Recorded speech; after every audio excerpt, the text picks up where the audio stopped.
Hi guys, good morning. This is Adelove. Thank you for watching my videos. Okay? Kapag bago ka sa channel ko, subscribe ka naman dyan para ma-notify ka sa mga videos na i-upload ko.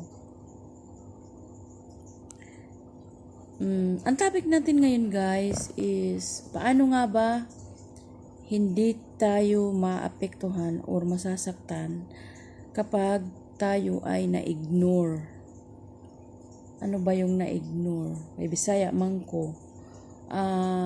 Yung bang tumawag ka halimbawa sa mahal mo o sa ini-expect mong special na tao para sa'yo. Tapos bigla ka na lang pala na hindi ka sinasagot. 'Di ba? Ang hirap noon, tatawag ka, hindi ka sinasagot.